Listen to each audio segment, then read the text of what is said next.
G'day folks.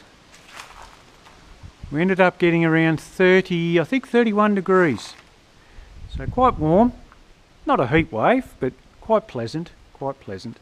If you do anything strenuous in this weather, you seem to get a little sweat up, but it's really nice. It's really nice. I'm really enjoying this summer that we're getting. It's fantastic. I feel for you guys on the mainland, I really do. Lots of parts of the mainland are really copping some extreme weather at the minute. They're getting up into the 40, 45 degrees Celsius, and that's really, really hot conditions. So yeah, I feel for you guys, and that's unbelievable, you know, for the Northern Hemisphere folks too, especially in the United States. You're copping in some really extreme cold weather at the minute too, so I've been following that a little bit. Unbelievable, unbelievable. My wife's got a little friend on Facebook she talks to. She lives up in Canada, and apparently it's minus 49 degrees Celsius. That's incredibly cold. So there's some extremes going on at the minute, but it's a beautiful place here at the minute. It's very nice. Alright guys, well, we're deep into it. We've been busy, and I've got a little bit more to show you guys. We're well into it. Got my control panel all mounted. I ended up using that aluminum composite. Looks really nice. I really like it, folks. When I'm in the GoPro, well, when I've got the helmet on, the GoPro would probably sit about there. So I'm guessing you can still see the air-fuel ratio and the gauges there. And for me, when I'm sitting in it, it's not really much of an effort to look at them. It's fantastic. Nice and clear. It's actually up at a nice height rather than just down that little bit, whereas it was before. So very happy. I've got my MSD box mounted down there, my water methanol box. Got the Innovate Data Logger air-fuel ratio gauge. And we've got oil pressure gauge. And we have temp gauge, and the boost gauge, and the transmission gauge. And here we've got the water methanol light. So I'm going to put in some switches and some actual lights that a fella's actually kindly donated me some lights. They're on the way.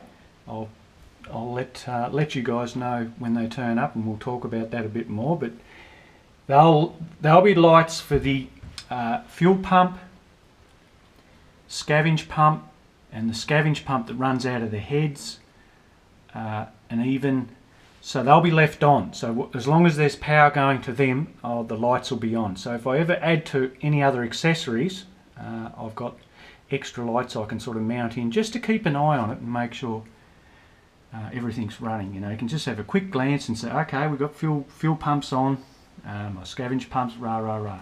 So now, as far as relays go, I've been thinking, guys, I was actually going to mount them on the face of that control panel, but I've changed my mind. I'm going to mount them in the back of it here.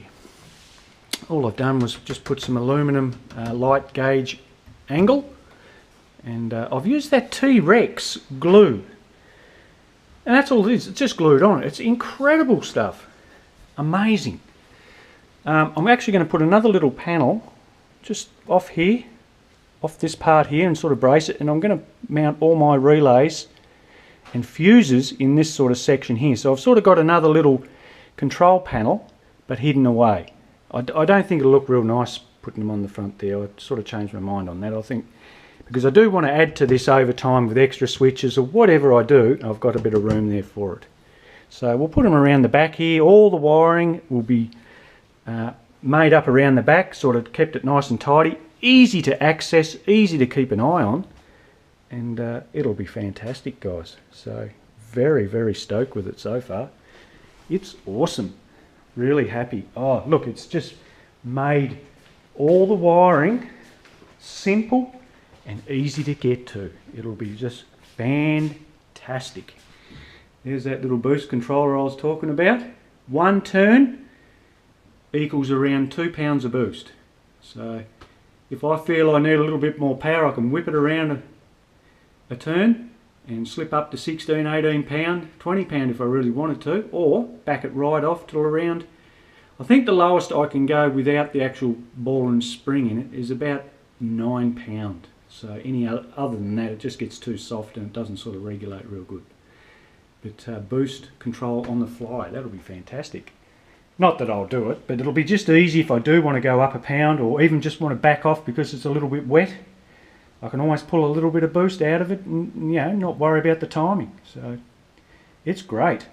Alright guys, well, I'm going to put another video up just on a few of the tips and the reasons I think why a blow-through carby for me is just incredible, and I want to sort of share on some of my little secret tips for rear-mounting a turbo or even just boosting in general on success and why you can avoid all the failures with my method of keeping things simple.